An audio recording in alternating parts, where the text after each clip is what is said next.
Sata Dishmaga, Masechet Kiddushin Daf Nun Vav. Nous commençons Daf Nun He Amud Bet, 2 lignes avant la fin, Tanur Rabbanan. Donc aujourd'hui, nous reprendrons la Marloquette Rabbi Meir Rabbi Yehuda concernant le Maaser Sheni, et plus particulièrement Rabbi Yehuda qui nous a dit que lorsqu'on est Mekadesh avec le Maaser Sheni, si c'est Bemezid, Kidesh, la femme est Mekudeshet. Donc nous allons reprendre ce point-là d'après Rabbi Yehuda. La Gemara nous rapporte ici Tanur Rabbanan, une braïta. Braïta nous dit En lokrim be'ema b'maot maaser sheni. Maaser sheni, c'est ce prélèvement pour toute récolte qui a poussé en Eretz Israël, la première et la deuxième année, ainsi que la quatrième et la cinquième année des 7 ans de la Shemitah. Après avoir prélevé la Trouma Gdola, le Maaser Rishon et Troumat Maaser, il y a un autre prélèvement appelé le Maaser Sheni, 1/10 de ce qu'il reste de la récolte, qui sera monté à Yerushalayim et mangé à l'intérieur des murailles d'Yerushalayim dans une certaine Kedusha, la Kedusha de Maaser Sheni. Si un homme habite loin de Yerushalayim, il ne pourra pas emporter toute cette récolte, ces kilos, et donc la Torah lui donne la possibilité de transférer la Kedusha dans de l'argent, et avec cet argent qu'il montera à Yerushalayim, il achètera des aliments, aussi des korbanot, comme shlamim, et il mangera ce qu'il a acheté avec cet argent de Maaser Sheni, puisque la Kedusha qui se trouve sur cet argent, la Kedusha de Maaser Sheni, va ensuite se transférer sur ce qu'il aura acheté. Et la Braïta nous dit En lokrim be'ema b'maot Maaser Sheni, c'est-à-dire en dehors de Yerushalayim, lorsqu'on a de l'argent sur lequel on a transféré la Kedusha de Maaser Sheni, on ne pourra pas avec cet argent acheter une bête en dehors de Yerushalayim, puisque Rashi nous donne 2 raisons. La Torah nous dit Vetzarta kesef beyadecha, c'est-à-dire tu prendras l'argent avec toi dans ta main et tu monteras à Yerushalayim. C'est l'argent et pas une bête. Ou encore nous dit Rashi, de peur que la bête va en chemin s'affaiblir et donc on va faire perdre au Maaser Sheni, c'est-à-dire à ce qui était réservé au Maaser Sheni, de sa valeur. Tosfot n'est pas tout à fait d'accord avec cette explication, puisque Tosfot nous rapporte une Gemara qui dit le contraire, mais Tosfot veut expliquer que En lokrim behemot, on n'achètera pas de bêtes avec l'argent de Maaser Sheni, c'est une xéra de peur qu'on risque d'élever des troupeaux de Maaser Sheni. Un homme va acheter une bête, ensuite une autre bête, il va dire je ne suis pas encore monté à Yerushalayim, il va attendre, laisser ses bêtes dans un enclos, il va avoir un troupeau et petit à petit il va garder toutes ces bêtes, mais il va un jour oublier que c'est du Maaser Sheni. Donc pour ne pas arriver à cela, les Chachamim ont dit on ne peut pas acheter une bête en dehors de Yerushalayim. Ça c'est donc cette halakha que nous donne la Braïta. Vim lakach. Et si malgré tout un homme a acheté avec le Maaser Sheni une bête en dehors de Yerushalayim, alors Beshogeg Yachzeru Damim Limkomam. Si c'était involontaire, il ne savait pas que c'était de l'argent de Maaser Sheni, il rendra l'argent, c'est-à-dire celui qui a vendu la bête rendra l'argent, et lui rendra la bête, puisque c'est une erreur. Rachid nous dit c'est un mekar ta'out, une erreur, puisque si celui qui a acheté savait que c'était de l'argent de Maaser Sheni, jamais il n'aurait acheté cette bête, puisqu'au contraire, ce sera plus difficile pour lui de monter à Yerushalayim une bête plutôt que de l'argent. Donc si il a malgré tout acheté une bête avec de l'argent de Maaser Sheni, dans un cas de Shogeg, il ne savait pas que c'était de l'argent de Maaser Sheni, donc il va rendre la bête et on lui rendra l'argent. La vente est annulée. Yerzeru damim lim komam à leur place. Bemezid, si cet homme savait que c'était de l'argent de Maaser Sheni, et malgré tout il a acheté une bête, alors là on dira ta'alev tochal b'makom. Il prendra cette bête, il la montera et il la mangera b'makom, dans l'endroit, c'est-à-dire à Yerushalayim. Amar Rabbi Yehuda poursuit cette braïta, il nous dit bamed farim amori. Tout ce qui a été dit ici, c'est seulement bemit kaven, c'est-à-dire le cas de Mézid qui est rapporté que s'il a acheté une bête en sachant que c'est du Maaser Sheni, il a acheté une bête en dehors de Yerushalayim, il devra monter cette bête à Yerushalayim. Nous dit Rabbi Yehuda, c'est seulement bemit kaven, c'est-à-dire lorsque il était mitkaven, il pensait, il était conscient de ce qu'il faisait. Velakar trila leshem shlamim, et il a acheté lechatrila la bête pour un korban shlamim. Puisque Rashi nous dit que généralement avec l'argent du Maaser Sheni, lorsqu'on montait à Yerushalayim, on achetait une bête qui allait être sacrifiée en tant que korban shlamim, comme c'est rapporté dans Masechet Menachot. Bezavarta shlamim v'achalta sham, et dans le Maaser c'est marqué v'achalta sham. De là-bas on apprend que avec l'argent du Maaser Sheni, on achetait un korban, une bête qui allait être sacrifiée en tant que korban shlamim, et les propriétaires allaient manger une partie de cette bête, les kohanim une autre partie, et le reste était brûlé sur le misbéach. Donc nous dit Rabbi Yehuda, dans quel cas Bémézid, on nous dit que la vente est valable et tu devras monter la bête à Yerushalayim. C'est s'il y avait une intention d'acheter les chatrila, un korban en tant que shlamim. Donc puisqu'il a voulu acheter un korban shlamim, donc pour le monter à Yerushalayim, là dans ce cas-là on dira effectivement tu le montes à Yerushalayim. Aval bemitkaven leotzi maot maaser sheni lechulin. Mais nous dit Rabbi Yehuda, si son intention c'est de faire sortir la kedusha, c'est-à-dire l'argent du maaser sheni lechulin pour un but profane, c'est-à-dire que son intention est d'acheter une bête et de la manger en dehors d'Yerushalayim, donc une bête profane, chulin, ce n'est pas un korban shlamim.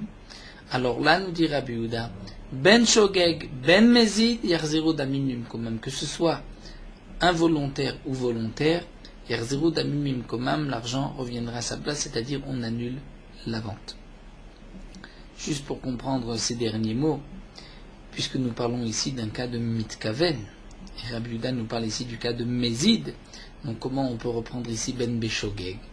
C'est pour cela que Rashi nous explique ce que dit ici Rabbi Yehuda, ben beshogeg ben mezid, ça ne s'apporte pas sur mitkaven lorsque son intention est d'acheter une bête et de la monter en dehors et de la manger en dehors du Yerushalayim.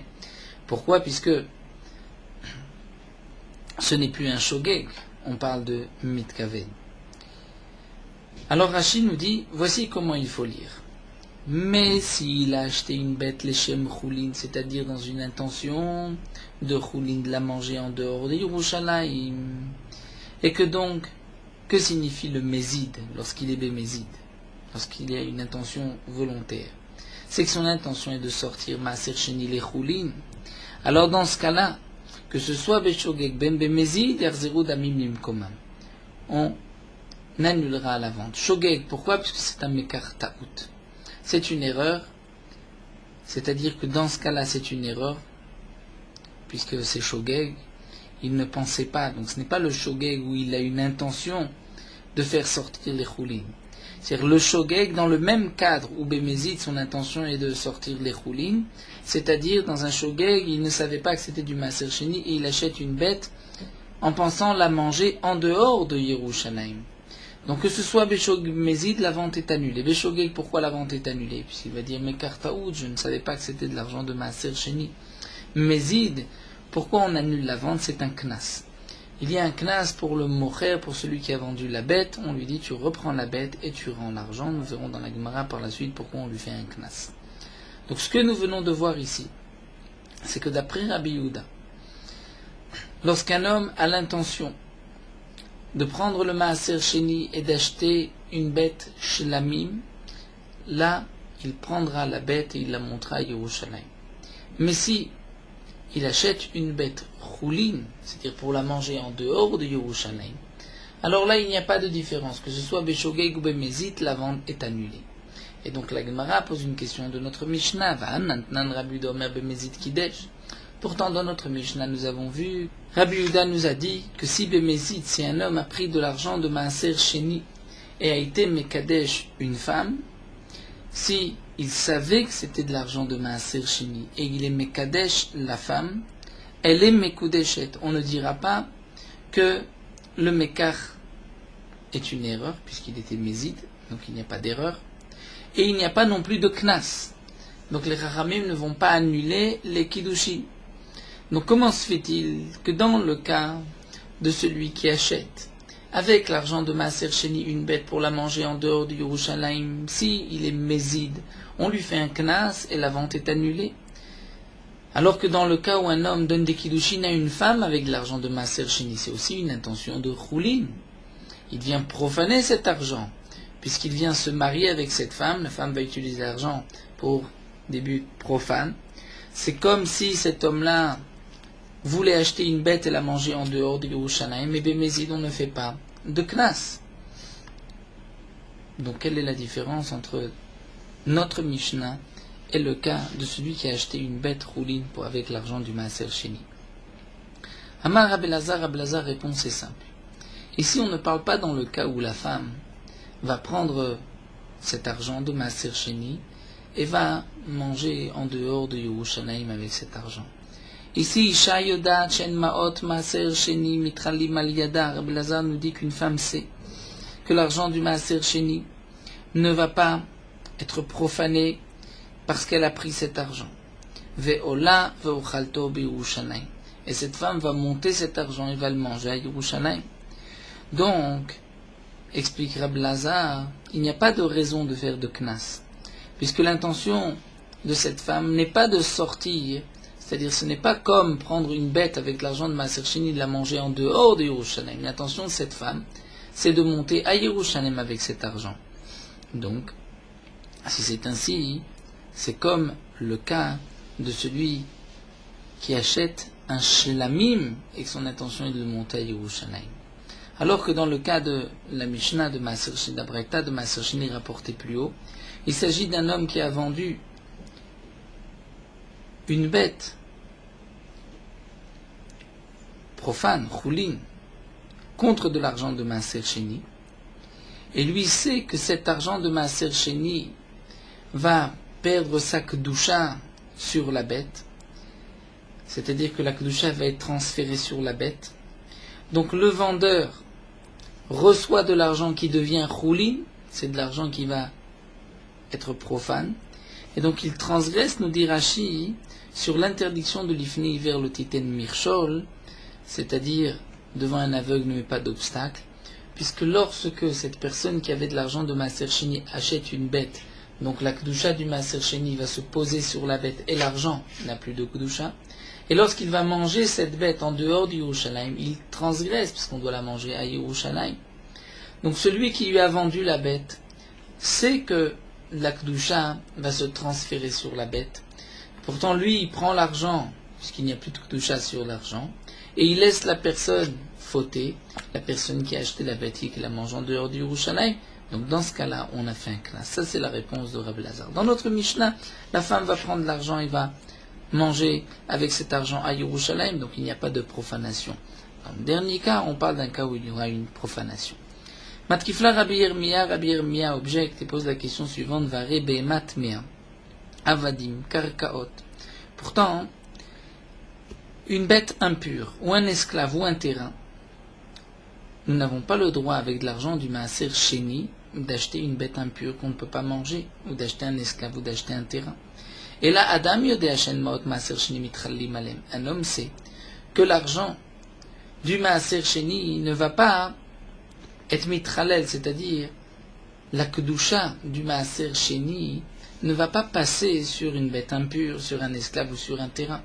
Donc c'est un peu comme le cas de la femme, où la femme sait très bien que si on lui donne l'argent de Maaser Sheni, ce n'est pas elle qui va devenir kedushat Maaser Sheni, et l'argent deviendra profane. Non, l'argent va garder sa kedusha. Et pourtant, on voit qu'à propos d'une bête impure, d'avadim karkaot, c'est marqué Vetnan en lokrim behemat me avadim ve karkaot b'mot Maaser Sheni afilu b'Yerushalayim. On ne peut pas acheter une bête impure qui n'est pas consommable, un esclave ou un terrain, avec de l'argent de Maaser Sheni, même à Yerushalayim. Veim lakar, et si on a acheté yochal kenegdan, c'est-à-dire celui qui a acheté la bête, donc c'est la bête impure ou l'esclave, sait très bien que cet argent qui avait une doucha de Maaser Sheni se trouve maintenant dans les mains de celui qui lui a vendu la bête, l'esclave ou le terrain, et la kedusha du Maaser Sheni ne s'est pas transférée sur la bête impure, l'esclave ou le terrain, donc le Maaser Sheni se trouve encore sur l'argent, et celui qui a vendu va demain utiliser cet argent alors que c'est de l'argent de Maaser Sheni. Donc celui qui lui a donné cet argent devra yochal kenegdam, c'est-à-dire il devra manger des fruits à Yerushalayim et dire la kedusha du maaser sheni qui se trouve sur cet argent que celui qui m'a vendu la bête impure, l'esclave ou le terrain a dans ses mains, cet argent, la kedusha va se transférer sur ces fruits, je vais les manger. Donc on voit ici quelque chose de particulier, c'est que on oblige celui qui a donné cet argent à manger, c'est-à-dire pour la même valeur, à Yerushalayim, pour pouvoir ainsi enlever la kedusha qui se trouve sur cet argent. Et pourtant, on pourrait dire que celui qui a acheté, c'est ce que Rachid nous explique, on pourrait dire que celui qui a reçu cet argent, en vérité c'est celui qui a vendu l'esclave, la bête impure ou le terrain, et qui a reçu cet argent. On pourrait dire que lui sait très bien que l'argent porte encore la kedusha de Maaser Sheni, et on devrait dire qu'il va monter cet argent à Yerushalayim, et pourtant on voit que non. On voit que c'est l'acheteur, celui qui a acheté la bête impure, qui doit manger avec cette kedusha de Maaser Sheni, en pensant que celui qui a reçu l'argent ne va pas monter à Yerushalayim. Donc quelle différence avec la femme? Pourquoi pour la femme, nous dit Rabbi Elazar, étant donné qu'une femme sait que la kedusha de Maaser Sheni ne va pas passer sur elle, donc l'argent garde sa sainteté de Maaser Sheni et elle va monter cet argent à Yerushalayim. Et donc c'est pour cela qu'on n'annule pas la vente. Alors comment se fait-il qu'à propos d'une bête impure, d'un esclave ou d'un terrain, on obligera celui qui a acheté l'esclave, la bête impure ou le terrain à manger la même valeur à Yerushalayim? Alors la Gemara répond, ici c'est vrai que on parle d'une femme qui est chavera, c'est-à-dire qui est au courant, qui connaît les halachot du maaser sheni, des yada, elle sait qu'il faut donc manger cet argent, c'est-à-dire prendre cet argent et aller acheter de la nourriture à Yerushalayim. Et donc c'est pour cela qu'on dira qu'elle est mekoudeshet, et il n'y a pas de knas comme nous l'avons vu plus haut, et on n'obligera pas non plus le mari à manger des fruits contre cette valeur de maaser sheni, étant donné que cette femme est chavera, elle connaît la halachot, c'est sûr qu'elle montera à Yerushalayim. Alors que dans le cas de behemat mea avadim et karkot, peut-être que celui qui a vendu n'est pas au courant. Donc là, la Gemara nous a rapporté, reprenons donc juste la Sougia, nous avons vu une première braïta dans laquelle c'est marqué d'après Rabbi Yehuda que si un homme a acheté une bête shlamim avec de l'argent de maaser sheni pour monter cette bête à Yerushalayim et la manger là-bas, la vente est valable, il montera cette bête à Yerushalayim. S'il a acheté une bête choulin avec de l'argent de maaser sheni, c'est-à-dire pour pouvoir manger cette bête en dehors de Yerushalayim, là dans ce cas-là, s'il était mézid, il savait ce qu'il faisait, il savait que c'était l'argent de maaser sheni, eh bien on lui fait un knas et on annule la vente. On annule la vente, donc c'est un knas pour celui qui a vendu la bête, puisqu'il reprendra la bête et il rendra l'argent. On a posé la question, mais comment se fait-il, puisque Rabbi Yehuda dans la Mishnah dit que Bemezid Kidesh, donc on ne fait pas de knas sur cette femme en disant qu'on devrait annuler les kiddushin. Pourtant, c'est de l'argent de maaser sheni, et l'argent de maaser sheni, on ne peut pas être mekadesh une femme. Et Rabbi Elazar répond, c'est différent, puisque là-bas on parle du cas où la femme va prendre cet argent de maaser sheni, elle sait très bien que la kedusha de maaser sheni ne va pas passer sur elle, et donc elle va prendre cet argent et monter cet argent à Yerushalayim. Donc c'est pour cela qu'on ne fait pas de knas. Pourquoi? Puisqu'une femme sait très bien que l'argent n'est pas mitralel sur elle. Demande Rabbi Yirmiyah, mais à propos d'une behemat mea avadim et un terrain, là aussi on pourrait dire qu'un homme sait que la kedusha du maaser sheni n'est pas mitralel, puisqu'on ne peut pas manger une behemat mea, on ne peut pas manger un esclave, on ne peut pas manger un terrain, et pourtant on voit qu'on oblige celui qui a acheté la bête, l'esclave ou le terrain, de manger pour la même valeur de cet argent à Yerushalayim, en pensant donc transférer la kedusha. Et on ne dit pas que celui qui a vendu la bête va prendre cet argent et va monter à Yerushalayim. Pourquoi pour la femme on le dit? La Gemara répond, puisqu'il s'agit d'une femme chavera qui est au courant, donc là je n'ai rien à craindre. Donc ce qui ressort ici de cette halakha, c'est que si on a acheté une bête impure, et que celui qui est en face de nous ne connaît pas les halachot, donc il risque de prendre cet argent et de manger avec cet argent qui porte la Kedusha de Maaser Sheni, il risque de manger en dehors du Yerushalayim, donc il faudra manger pour la même valeur à Yerushalayim, mais dire que la Kedusha de cet argent va se transférer sur les fruits que je vais manger. Si c'est une femme Chavera qui reçoit des Kiddushin, donc là on est sûr qu'elle va monter à Yerushalayim cet argent, donc elle est Mekudeshet. Et il n'y a pas lieu de faire un knas. Dans le cas où une personne a acheté une bête rouline pour la manger en dehors de Yerushalayim, là si c'était Mézid, il y a un knas pour le mocher, pour celui qui a vendu, et donc on annule la vente. La Gemara reprend à Marma, nous venons de dire Imlakach yochal kenegdan, c'est-à-dire qu'on n'achète pas une bête impure, un esclave ou un terrain, et que si on a malgré tout acheté, donc il faudra manger pour la même valeur à Yerushalayim. Ve'amai demande la Gemara pourquoi on ne dit pas Yarzeru dama avlim komam, qu'on annule la vente qui attame comme là-bas? C'est-à-dire, Rachid nous dit à propos de celui qui achète une bête pure pour la manger en dehors de Yerushalayim, on a dit que Bémézid. On annule tout. Donc là aussi, on devrait annuler.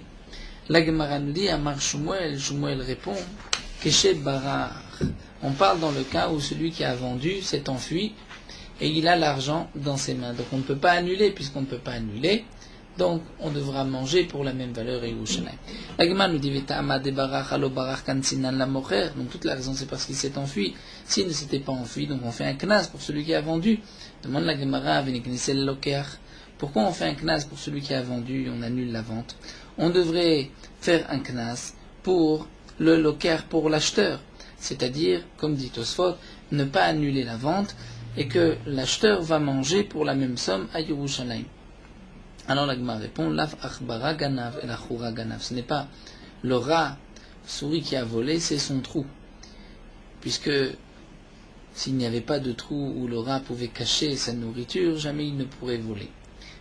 Donc c'est qui est plus responsable ici, c'est celui qui a vendu. La Gemara nous dit, mais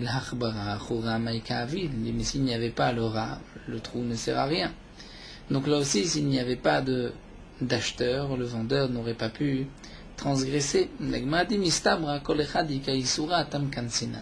ce qui est logique, c'est de dire là où se trouve le issour, c'est là-bas où on fait le knas. Donc puisque celui qui a vendu, c'est lui qui a reçu l'argent du Maaser Sheni, donc l'argent du Maaser Sheni se trouve chez lui, on fait un knas et il doit donc annuler la vente et il doit rendre cet argent. Là, la Gemara poursuit avec une nouvelle soubia, celui qui mekadesh une femme avec des isouré anaa, c'est-à-dire avec un aliment ou toute chose où nous avons l'interdiction d'en tirer profit. Comme par exemple, nous allons le voir. Un homme qui mekadesh une femme avec des fruits de orla, les 3 premières années, il y a une interdiction de les manger, d'en tirer profit. Ou bien qu'il y a à Kerem. Qu'il y a à Kerem, c'est lorsqu'il y a eu, dans une vigne, on a planté au bas de la vigne du blé, de l'orge, donc il y a un mélange, tout est interdit, même Be'ana. Beshor Aniskal, un taureau qui a tué, ce taureau doit être lapidé, c'est-à-dire qui a tué un homme. Il faut lapider le taureau et nous n'avons pas le droit d'en tirer profit aussi. Ou Begla Arufa, lorsqu'on a trouvé un mort entre 2 villes et que le Bédine a pris une génisse, c'est-à-dire de la ville la plus proche, et qu'on lui a brisé la nuque, cet Egla Arufa est dorénavant Asura Bana, on n'a pas le droit d'en profiter. Ne pas la manger, bien sûr, ne pas la profiter. Betsipore Metsura, avec les oiseaux du Metsura, nous verrons dans la Gemara, c'est aussi Asura Bana, Besear Nazir, les cheveux du Nazir, que le Nazir coupe. Si un homme prend ses cheveux et donne et mekadesh une femme, elle n'est pas mekudeshet. Ou Peter Chamor, le Peter Chamor, c'est-à-dire un premier-né âne, le premier âne qui est sorti de la naisse, où il y a une obligation de l'échanger contre un C, contre un agneau, et si on ne l'échange pas, la Torah dit va arafto, il faudra briser la nuque à ce Peter Chamor. Ou Bassar Bechalav, lorsqu'il y a eu du lait et de la viande qui ont été cuisinés ensemble, donc là il y a aussi une interdiction d'en profiter. Ou bien Chulim Shnishritu Ba'azara, une bête qui n'avait pas de Kedusha et qui a été égorgée dans la Hazara, c'est aussi Asur Ba'ana'a, dans la Hazara du Bet Amikdash, parce que ce n'était pas un korban. Si la femme a reçu une de ces choses-là, Enam Mekudeshet, elle n'est pas Mekudeshet, puisqu'il n'y a pas de Kiddushin, puisque ce qu'elle a reçu ne peut pas être mangé, on ne peut pas même en tirer profit, ça n'a aucune valeur. Mecharan vekidesh bedamem mekudeshet. Si malgré tout un homme a pris du basar bechalav, du lait et de la viande, et l'a vendu à un goy, eh bien, l'argent qu'il a reçu de ce basar bechalav n'a pas sur lui une interdiction comme le basar bechalav, et s'il a donné cet argent à une femme, elle est mekudeshet. Donc nous allons chercher dans la Gemara la source de tout ce qui est rapporté ici. D'où est-ce qu'on sait que c'est Asur Bana? Be'orla minalan, d'où est-ce qu'on sait que les fruits de Orla sont Asur Bana, qu'on n'a pas le droit d'en tirer profit? Les Tania. La Gemara nous rapporte une braïta. Arelim lo yachel. C'est marqué dans la Torah que les 3 premières années, Arelim, les fruits seront Arelim, Orla lo yachel, ne seront pas mangés. Donc, je n'ai qu'une interdiction de les consommer. Ana aminaim, d'où est-ce que je sais que je n'ai pas le droit d'en tirer profit? C'est-à-dire, chez l'oyenemenu, ne pas en tirer profit, ne pas l'utiliser comme peinture. Si c'est par exemple, je me dis comme par exemple des clippés égozim, c'est-à-dire des écorces de noix qui peuvent être utilisées pour de la teinture, ou bien veloïdalek boetaner, d'où est-ce que je sais que je ne peux pas avec de l'huile de orla allumer une veilleuse. Talmud Lomar, la Torah dit Varaltem orlato et pirio. Et puisque c'est marqué Varaltem orlato, de là j'apprends les rabot et kulam. C'est-à-dire que ce mot Varaltem orlato est en trop, et de là on apprend que toute anaa est interdite. Bekile akerem, d'où est-ce qu'on sait que lorsqu'il y a un mélange dans les vignes c'est interdit? Minalan Amar Chizkia dit Amakra, puisque la Torah nous dit Pen Tigdash, la Torah dit ne va pas semer ta vigne qu'il a une Pen Tigdash, de peur que tout deviendra Kadosh. Mais que signifie Tigdash? On peut lire aussi Pen Tukad Esh, de peur que le feu va brûler, puisque tout ce qui est Kilakirem, il faut le brûler. Ou Ravashi Amar Pen Ye Kodesh, peut-être qu'il sera Kodesh. C'est-à-dire que s'il y a Kilakirem, il devient comme Kodesh. Ima Kodesh tofeset dama v'yotzelechulin, naf Kilakirem tofeset dama v'yotzelechulin.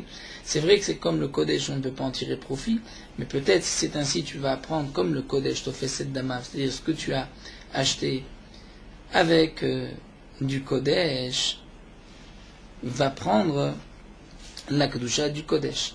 V'yotzelechulin, ce qui était Kodesh auparavant, lui devient profane.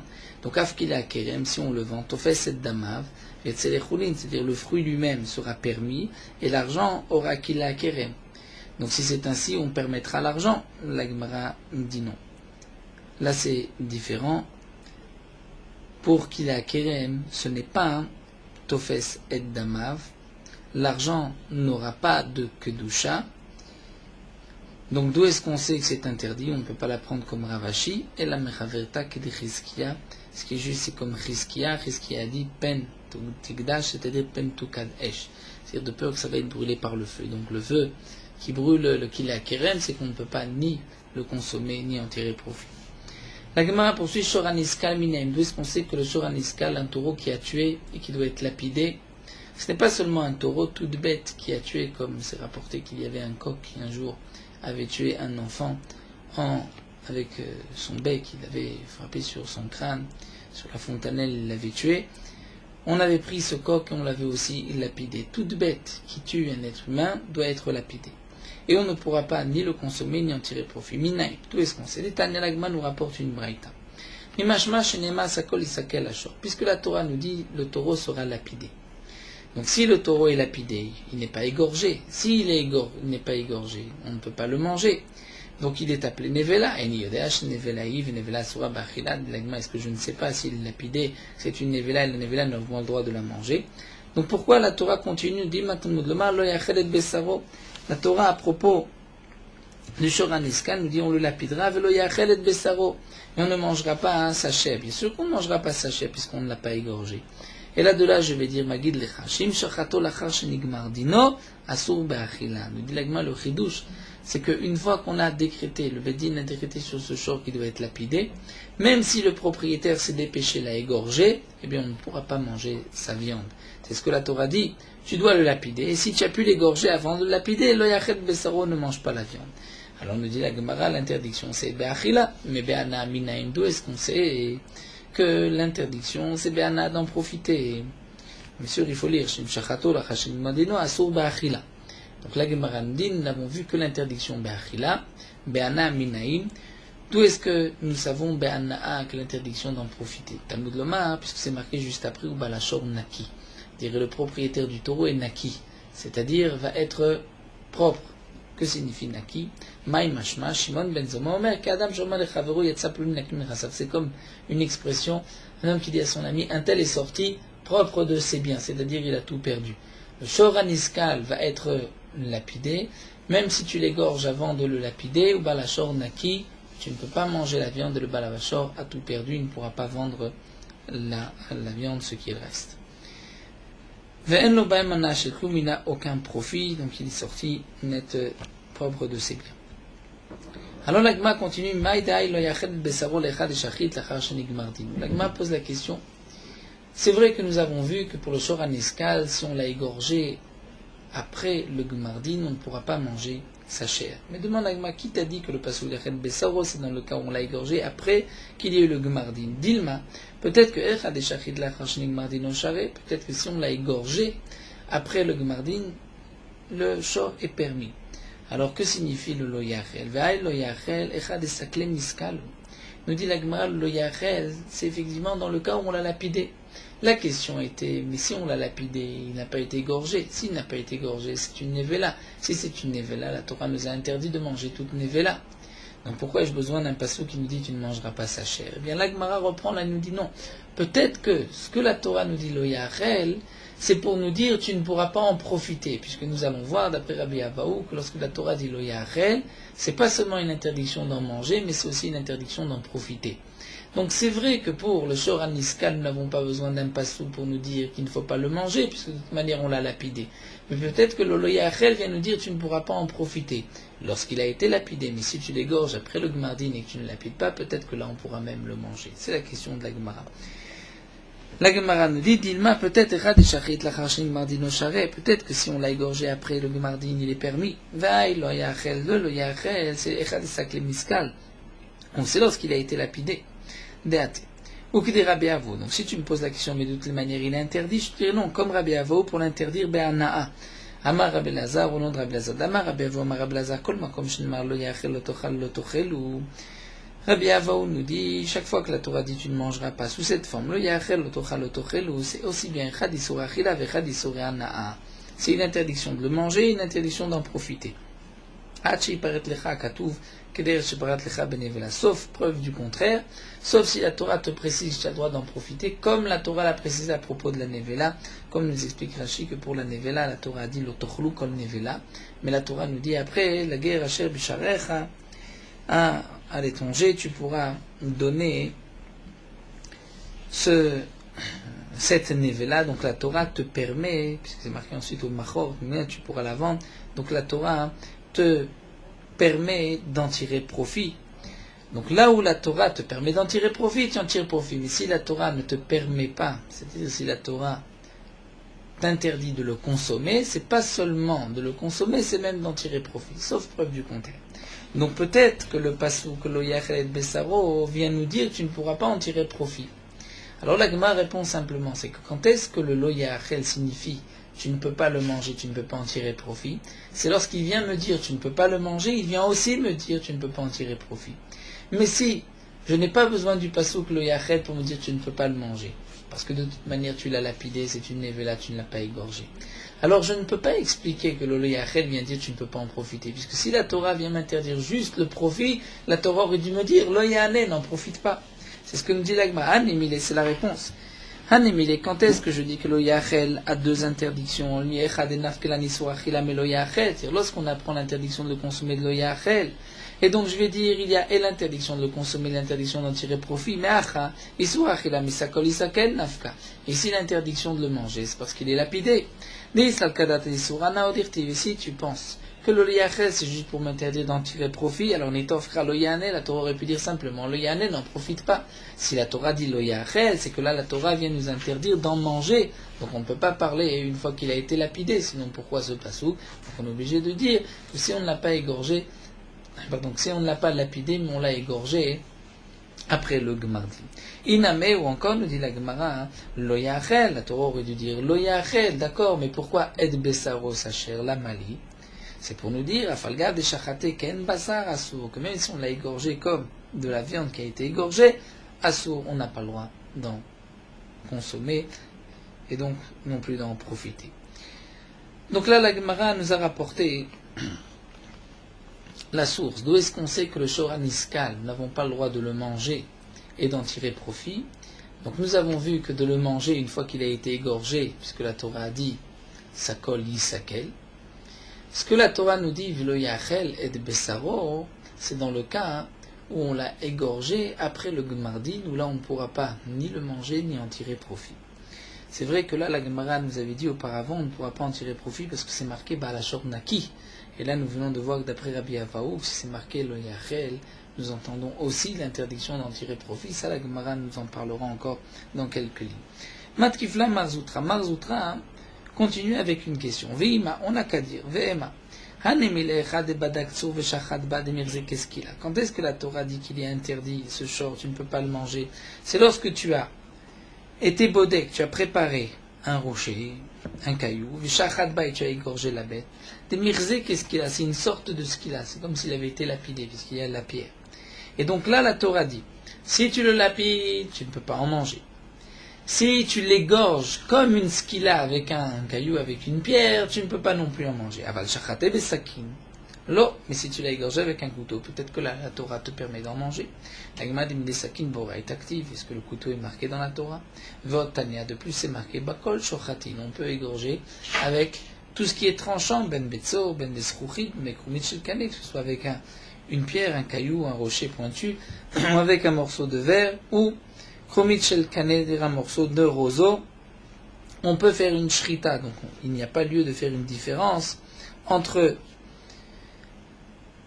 le couteau et entre autre chose. Si la Torah t'a interdit, lorsque c'est avec avec une pierre, un rocher tranchant, c'est aussi avec un couteau. La Gemara donc nous a trouvé la source. D'où est-ce qu'on sait que le shor aniskal, nous avons l'interdiction d'en tirer profit? Donc nous avons dit, on va le répéter, puisque la Torah dit une fois que tu l'as lapidé, sakol isakel ashor, et tu ne pourras pas manger sa chair, ou balashor naki.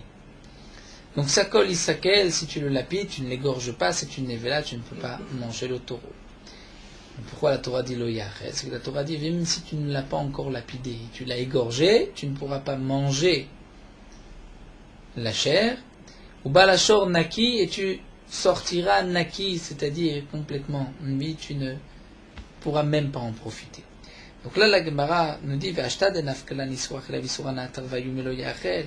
maintenant que nous avons vu Rabbi Avaou que l'interdiction de manger, de tirer profit, on peut la prendre de lo yachel. Donc nous n'avons plus besoin de balashor naki pour nous dire qu'il est naki minechasa. Donc aïe balashor naki les maï ate. Qu'est-ce qu'il vient nous apprendre? La Gemara nous dit lanat oro. Pour nous dire que tu as l'interdiction de profiter aussi de sa peau. Ça, le Kadtaramina, j'aurais pu croire le yachel et bessaro, la Torah dit tu ne mangeras pas sa chair. Bessaro, asur voro mutar, c'est la chair qui est interdite, mais la peau, c'est permis. Donc l'eau. La Torah dit balashor naki pour dire que même la peau tu ne pourras pas en profiter. La Gemara termine, pourtant nous avons des Tanaïm, Velanar Tanaï, des Mafkela et balashor naki, qui pensent que ce balashor naki vient nous dire que les chatzi kofer de mevladot, c'est-à-dire que si un taureau a encorné un homme pour la première fois, il ne payera pas la moitié du kofer. C'est-à-dire bien qu'un taureau qui a encorné 3 fois un homme paye un kofer, dans le cas où on n'a pas eu le temps de le tuer entre temps, il a tué 3 personnes. Ensuite, il devra payer le kofer, c'est-à-dire le prix de celui qui a été tué. C'est comme une kapara, il vient racheter, c'est-à-dire le propriétaire vient racheter son âme. Peut-être qu'on aurait pu dire que lorsque le taureau tue pour une première fois, de la même manière qu'il y a une différence dans un dégât entre la première et la 4e fois, il y a Khatsi Nezek, la moitié du dommage, et Nezek Shalem, comme c'est marqué dans Baba Kama. Donc, on aurait peut-être pu dire aussi que le kofer, pour la première fois, on paye Khatsi kofer. Non, balashor naki, il est naki, il ne paye pas la Khatsi kofer. Ou encore de mevladot. On a vu que lorsque un homme a poussé une femme, frappé une femme et qu'elle a perdu ses enfants, il devra payer le prix des enfants au mari. Donc j'aurais pu croire que lorsqu'un taureau a frappé une femme et que les enfants, femme enceinte et que les enfants sont tombés, le propriétaire du taureau devra payer des mevladot. Donc la Torah dit non, balachor naki. Donc d'après cet anaïm, que le balachor naki vient nous dire on n'est pas tôt de chatzikofer de mevladot, alors on a taureau menaleu. L'interdiction de profiter de sa peau, d'où est-ce qu'on l'apprend? La Gemara répond, on l'apprend mais et besaro et atafel le besaro, puisque c'est marqué velo yachel et besaro, le et vient dire pas seulement la chair, mais aussi et, ce qui est secondaire à la chair, c'est-à-dire la peau. Vedar, et celui qui apprend hors de Baalachor Naki, que va-t-il faire du et? Eh bien, la Gemara nous dit et l'odarish, il n'est pas d'oresh le et. Et la Gemara nous dit comme qui? Kedetania, comme nous avons une braïta, Shimon Amsuni.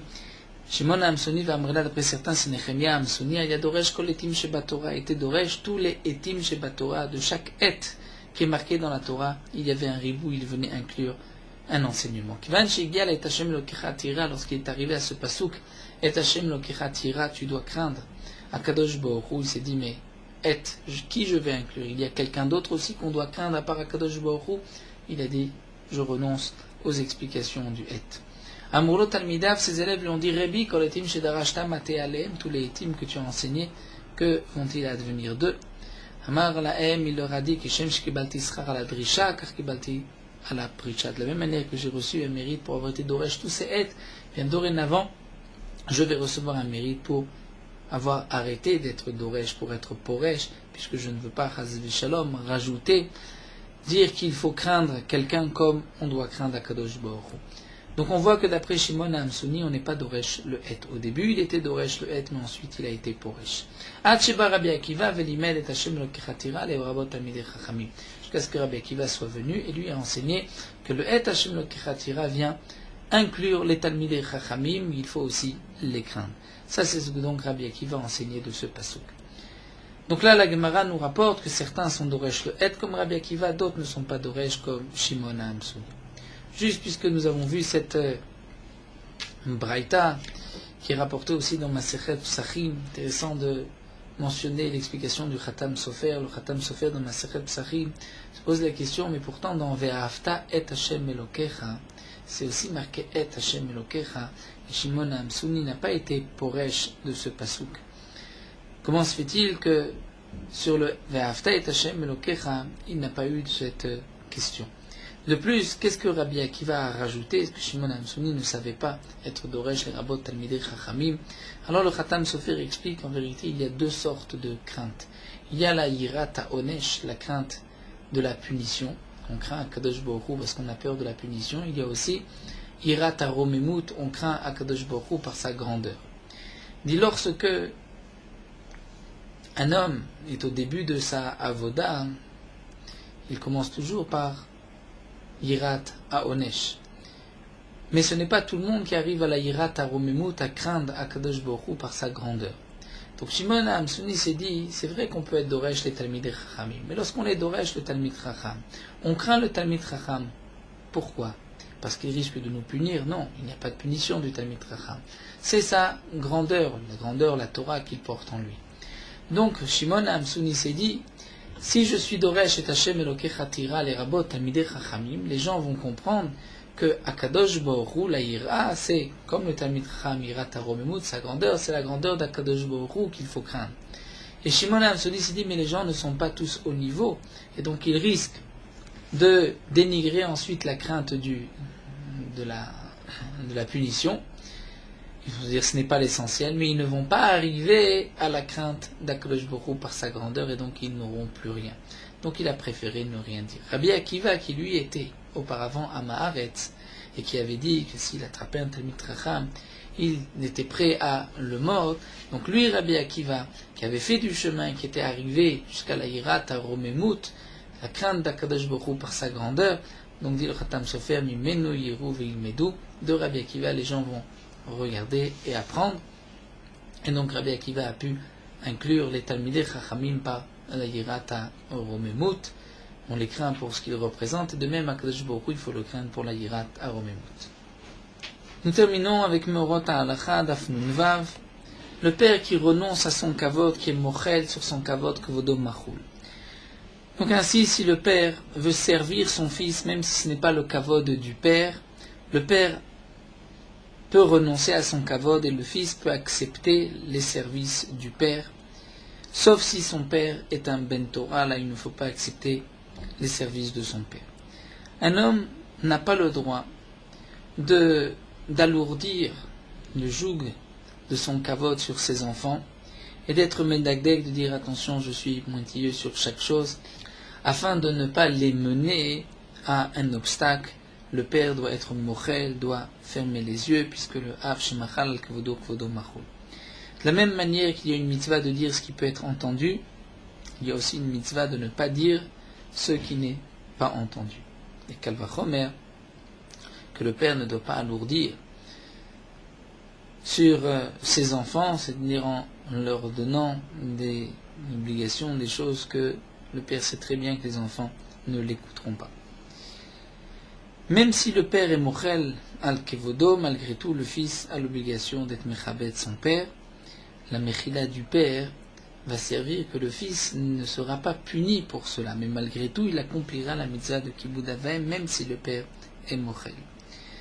Bien que le père chez machal al-kevodo kvodo machul, malgré tout, lorsqu'on dénigre son père sur cela, il n'y a pas de possibilité de mechila. Au contraire, le père n'a pas le droit d'être mochel lorsque son fils le dénigre, puisque c'est la mitzvah de la Torah qui fait dénigrer si on agit ainsi.